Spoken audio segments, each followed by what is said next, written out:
दिसंबर 1947 का आगाज।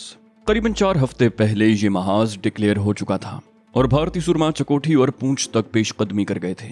जनरल ने उन्हें पूंछ से काटा, चकोठी से पीछे धकेला और उड़ी को मैदान कारजार मुंतखब कर लिया। भारतीय फौज पर इस कदर दहशत तारी थी कि चकोठी और उड़ी के दरमियान का सारा इलाका खाली करके वो लोग शहर की समत जाने वाला पुल तोड़ते हुए शहर में पनाह लेने पर मजबूर हो गए। किस्मत की अजीब सितम ज़रीफी थी कि चंद रोज पहले जनरल कश्मीर को बचाने के लिए पुल तोड़ रहा था और अब उसके मद्दे मुकाबिल अपनी जान बचाने के लिए यही अमल दोहरा रहे थे। 300 पठान जियालों की आमद ने महाज का नक्शा दिनों में बदल कर रख दिया। जनरल मुतमईन होकर चकोठी लौट आया। उसने अपनी तवज्जो अब मकामी बाशिंदों को मुसल्लाह करने और ट्रेनिंग देने पर मरकूज कर दी। इस काम में कई हफ्ते दरकार थे। खतरा यह था कि इस दौरान भारतीय महाज खाली देखकर वापस ना आ जाएं। दुश्मन को मसरूफ और खौफजदा रखना भी जरूरी था। जनरल ने मजीद पठान मुजाहिदीन को महाज पर बुला लिया। उन्हें अपनी कमान में लेकर जनरल ने पूंछ की तरफ इन अहकामात के साथ रवाना किया कि पूंछ रोड को दुश्मन कन्वॉय का मरघट बना दो। पूंछ के महासरे को मजबूत करते हुए शहर पर शबखून मारो। मकामी रजाकारों की ट्रेनिंग पर कुछ साथियों को मामूर करके जनरल पठानों के एक ग्रुप के साथ उड़ी की तरफ निकल गया। उसकी मंजिल गोहालन थी।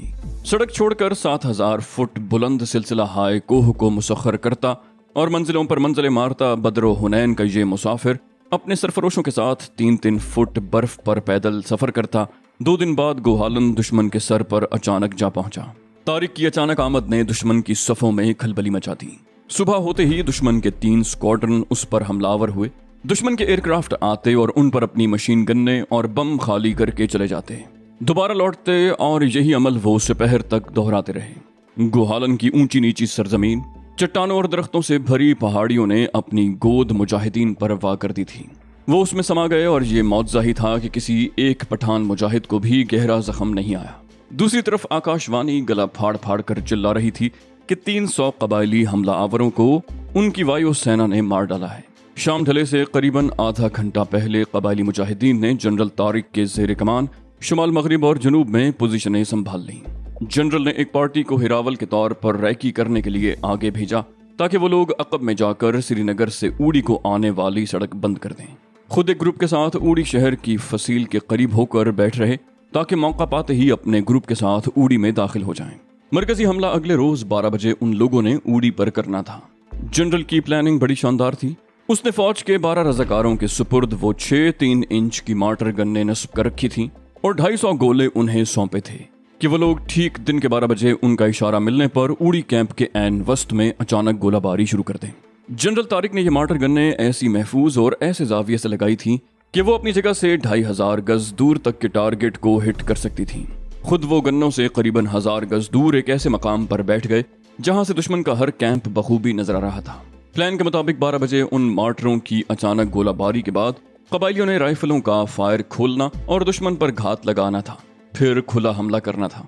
जिन लोगों ने कबायलियों के आम हमले का नजारा किया है उनके रोंगटे अब भी उस हमले के तसव्वुर से ही खड़े हो जाते हैं।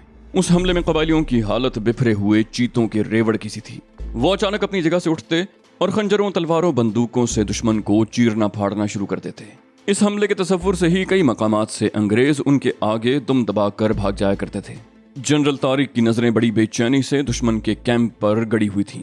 वहां होने वाली मामूली से मामूली नकलो हरकत भी उसकी नजर में थी। खुदा खुदा करके दिन के 12 बजे और जनरल ने मार्टरों को फायर करने का इशारा किया। उसके कान मार्टरों के फायर से होने वाले धमाकों की आवाज पर लगे हुए थे और आंखें कैंप के अंदर मौत का रक्स देखने को बेचैन थीं। लेकिन आसाब शिकन इंतजार की तवालत बढ़ती ही चली गई। कुछ नाम नेहाद मुजाहिदीन ने अपना पुराना घिनौना खेल खेला। उन्होंने जनरल को पता ही न चलने दिया और मार्टर गन्ने छोड़कर भाग गए। ये बड़े ही जानलेवा मराहिल थे। कबायली मुजाहिदीन बेचैनी से मार्टरों के फायर का इंतजार कर रहे थे ताकि उसकी आड़ में हमला करें और अपने दिल के अरमान निकालें। जब 10 मिनट से उस तरफ से कोई फायर ना आया तो जनरल मामले की संगीनी जान गया। उसने बजाय इंतजार करने के कबायली मुजाहिदीन को हमला करने का हुक्म दे दिया। उन्होंने मुसलसल 50 घंटे भारतीय फौज की नाक में दम किए रखा। इस दौरान जनरल की सख्त हिदायत के तहत उन्होंने कैंप पर तो हल्ला न बोला, क्योंकि जनरल उन्हें यहाँ हराम मौत मरवाने नहीं लाया था। अलबत्ता भारतीय फौज की पेट्रोल पर उन्होंने कई मर्तबा घात लगाई। उन लोगों के पास 2 दिन का राशन और गोला बारूद ही तो था। इससे ज्यादा वो अपने साथ कुछ नहीं ला सकते थे। तीसरे रोज उड़ी का ब्रिगेडियर कमांडर घिघियाकर वायरलेस पर श्रीनगर से दरखास्त कर रहा था कि उसे कुमक रवाना की जाए ورنہ وہ 2 گھنٹے بعد اوڑی سے پسپائی اختیار کر لے گا۔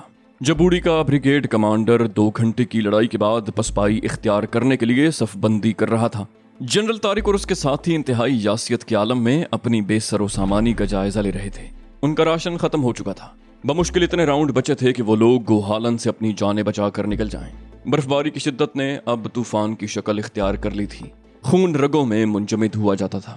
دشمن کے 800 سپاہیوں کو موت کی نیند سلا کر اپنے 13 ساتھیوں کی قربانی دے کر جنرل طارق اور اس کے ساتھی شہیدوں کی لاشیں اٹھا کر واپسی کا سفر اختیار کر رہے تھے۔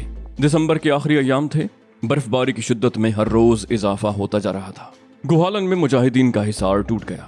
جنرل نے اپنے قدم اوڑی کی دفاعی فصیل کے باہر جما لیے اور وہ لوگ موسم، اپنوں اور غیروں کا عذاب جھیلنے کے لیے مستقبل کی تیاریاں کرنے لگے۔ ناشری نالے کے دوسرے کنارے پر حوالدار غلام محمد اپنے ساتھیوں کے ساتھ بڑی بے چینی سے شیرو کی آمد کا منتظر تھا۔ وقت آہستہ آہستہ گزرتا جا رہا تھا اور ان کی تشویش بڑھتی جا رہی تھی۔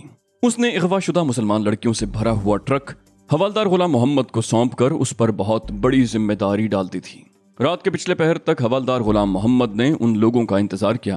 اس نے شام ڈھلتے ہی ایک مخبر کو اس طرف روانہ کر دیا تھا تاکہ وہ صورتحال کا خود جائزہ لے کر آئے۔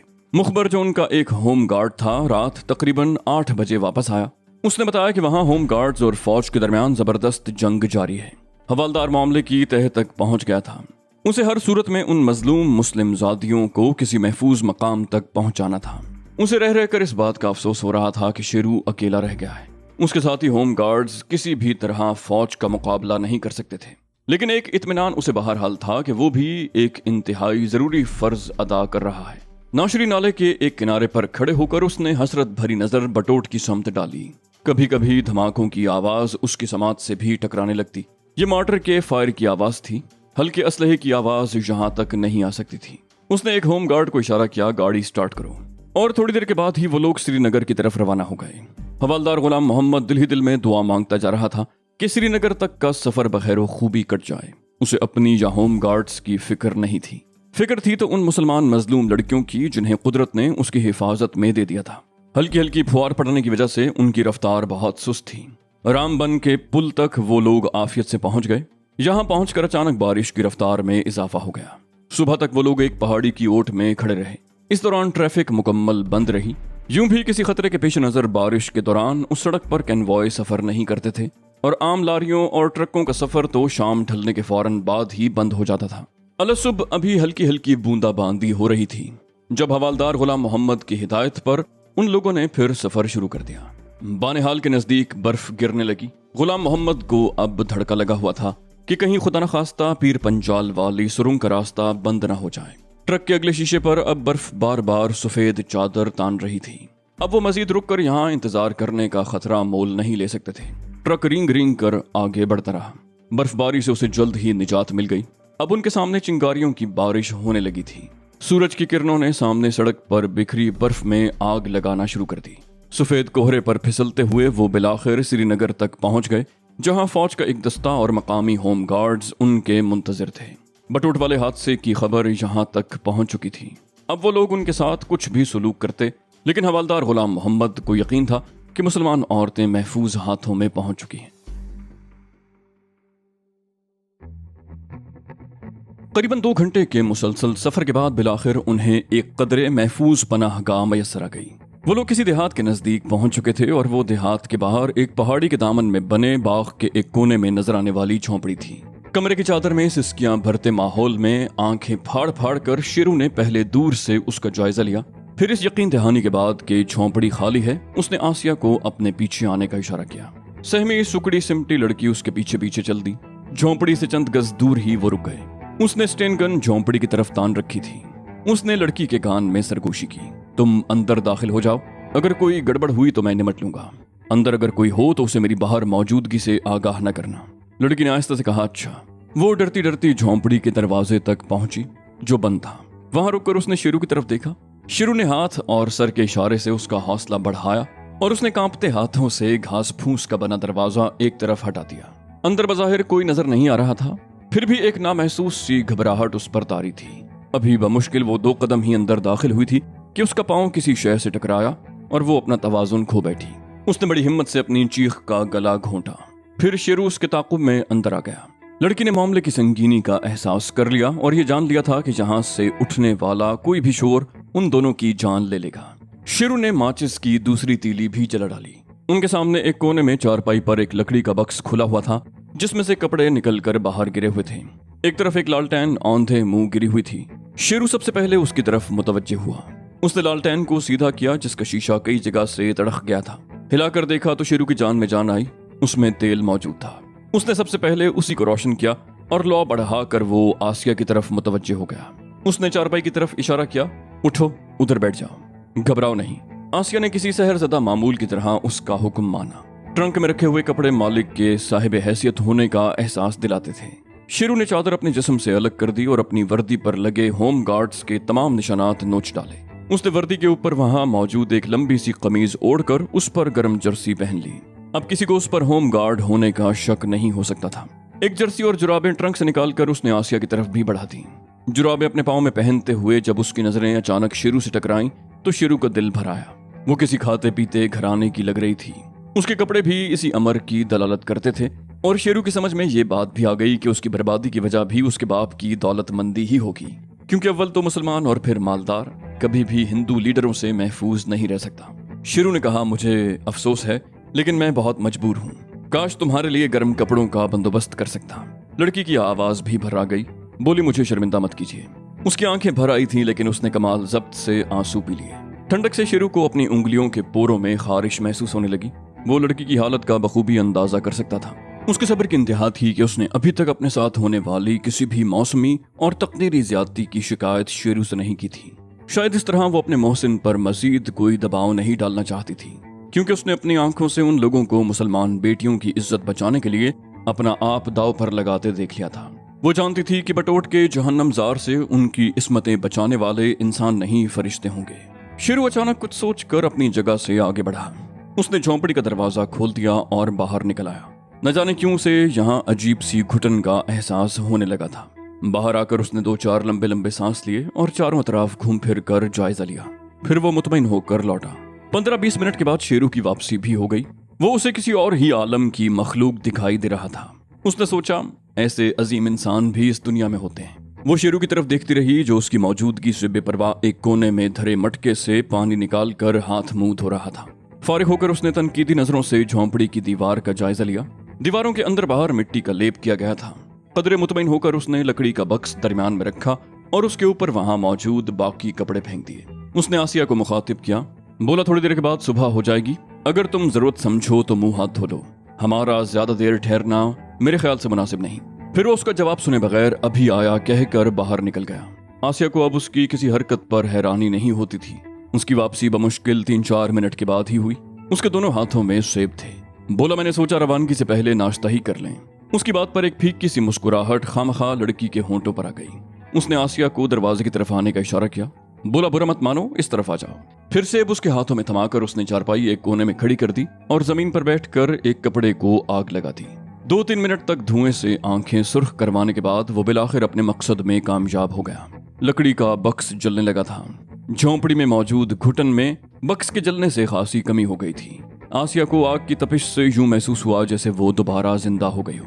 आग के गिर्द खड़े होकर उसने शेरू के बेपनाह इसरार पर हाथ मुंह धोया और 2 सेब खाए। न जाने उसे क्यों यकीन होने लगा था कि ये शख्स उसको कभी मरने नहीं देगा और जिंदगी की सारी रूठी हुई खुशियां दोबारा लौट आएंगी। शेरू ने न चाहते हुए भी खामोशी के तिलिस्म को तोड़ा। बोला, यहाँ बटोट में तुम्हारे अलावा और कौन कौन है? वो बोली, मैं, बाबा और बेबे। मेरे दोनों भाई श्रीनगर में हैं अपने चचा के पास। हमारा वहाँ खुश्क मेवे का कारोबार है। हम भी अगले रोज श्रीनगर जाने वाले थे कि अचानक ये कयामत आ गई।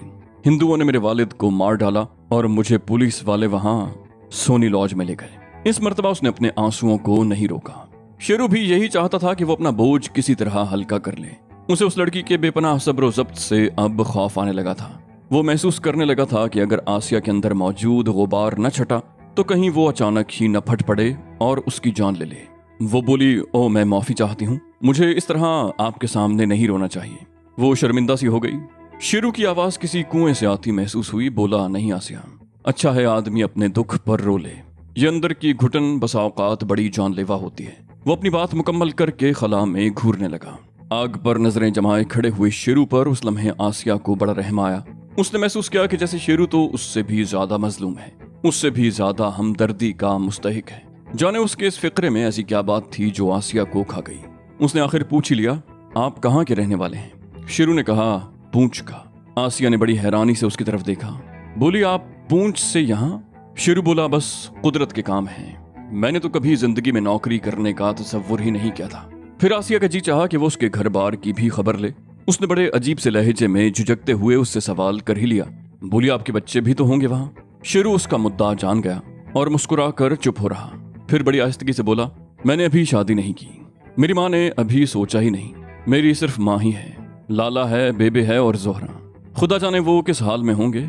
मुझे पूंछ से आए हुए करीबन 1 महीना हो गया है। वो बोली, आपको पूंछ में उन्हें अकेला छोड़कर नहीं आना चाहिए था, वहां तो हालात बहुत खराब हैं। सुना है लोग महाराजा की फौज से लड़ रहे हैं। शेरू ने आह भरी, बोला, सिर्फ महाराजा की फौज कहाँ, अब तो सारे भारत की फौज भी वहां पहुंच चुकी है। आसिया के मुंह से बेख्तियार निकला, पूंछ के लोग बहुत बहादुर हैं, वो कभी नहीं हारेंगे। पूंछ के मुजाहिदों की कहानियां कश्मीर के घर घर में पहुंच चुकी थी और आसिया से ज्यादा और किसको उनकी खबर होगी, क्योंकि उसका बाप खुद सियासी आदमी था और सारे कश्मीर क्या सारे हिंदुस्तान की खबर रखता था। वो कहे बगैर न रह सकी, आप बहुत बहादुर लोग हैं, आपने बहुत अच्छा किया जो लड़ाई जारी रखी, लेकिन ये होम गार्ड्स तो फ्रॉड हैं। शेर कश्मीर का सियासी फ्रॉड। शेरू चौंका। लड़की खासी अक्लमंद थी, लेकिन आसिया को यूं लगा जैसे उसने ये कहकर गलती की हो, क्योंकि शेरू भी तो होम गार्ड्स ही था। वो बोली, आप मेरी बात का बुरा मत मानिए, शायद सदमे ने मेरी ये हालत कर दी है। आपको इल्म नहीं कि मेरे बाबा भी गांधी का जबरदस्त पैरोकार था और कांग्रेस के मकामी हलकों में उनका बड़ा एहतराम था। मुल्क आजाद होने पर हमारे घर पर कांग्रेस और भारत का तिरंगा लहराया गया था। जब जनसंघ वालों ने हमारे घर पर हमला किया तो भी हमारे घर पर तिरंगा लहरा रहा था, लेकिन उन्होंने मेरे माँ बाप को सिर्फ मुसलमान होने के जुर्म में मार डाला। मैं गांधी जी का बड़ा एहतराम करती थी, लेकिन अब मुझे सारे हिंदुओं से नफरत हो गई है। ये लोग शायद कभी हम पर एतमाद नहीं करेंगे। बटोट में सारी तबाही महाराजा के इशारे पर अमल में लाई गई। उसने मुजफ्फराबाद से आए हुए सिखों को कहा था कि मुसलमानों को मार डालो। अगर वो लोग जनसंघ की मदद न करते तो हमें आज ये दिन न देखने पड़ते। वो जुनू में न जाने क्या क्या कहती रही, फिर बच्चों की तरह फूट फूट कर रोने लगी। शेरू ने उसके खामोश होने पर गर्दन झुकाए झुकाए कहा, हमें चलना चाहिए, सुबह होने वाली है। उनके सामने धरी आग अब ठंडी पड़ने लगी थी, लेकिन रात भर वो सर्दी के जिस अजाब में मुब्तला रहे उसकी अजियत अब खासी कम पड़ चुकी थी। शेरू ने स्टेन गन को इस तरह अपने कपड़े में छुपा लिया था कि अब वो उसके जिस्म का हिस्सा बन गई थी। दोनों बाहर निकल आए। शेरू ने कहा, मेरी इत्तलात के मुताबिक अभी मुसलमानों के कुछ गांव बचे हुए हैं, लेकिन हमें उनसे मदद की तवक्को नहीं। हमें सिर्फ श्रीनगर पहुंचकर ही अमान मिल सकती है। इर्द गिर्द के तमाम इलाके में जनसंघ के गुंडों ने हिंदू फौज की मदद से असलहा तकसीम कर रखा है और वो बेदरेग मुसलमानों का कत्लेआम कर रहे हैं। होम गार्ड्स भी उनकी कोई खास मदद नहीं कर सकते, बेचारे मजबूर हैं। हमने भी जो कुछ किया उसकी सजा हमें भुगतनी पड़ेगी, लेकिन तुम घबराना नहीं। मैं सिर्फ होम गार्ड्स ही नहीं, कश्मीरी मुसलमान भी हूँ और मेरे अजदाद ने मुझे अपनी गैरत बचाने के लिए मरने का ढंग सिखाया है। मेरे जीते जी कोई तुम्हारी तरफ मैली आंख से नहीं देख सकेगा। पाँव फटने लगी थी और उन्हें करीबी देहात के आसार वाजे दिखाई दे रहे थे। शेरू ने गांव की तरफ जाने वाला रास्ता छोड़कर एक दूसरा रास्ता अपनाया जो लंबा था लेकिन महफूज। वो लोग देहात से हटकर सफर कर रहे थे। सूरज ने अब पहाड़ों की ओट से डरते डरते सर बाहर निकालना शुरू किया था। उसकी सहमी हुई खौफजदा किरणें जमीन पर फैली कोहरे की चादर पर कांप रही थी और दोनों को उसी रोशनी में गांव के मकानों पर झांकते केसरी रंग के तिरंगे बखूबी दिखाई दे रहे थे, जो उनके यहाँ से बचकर गुजर जाने के अक्लमंदाना फैसले पर दलालत करते थे।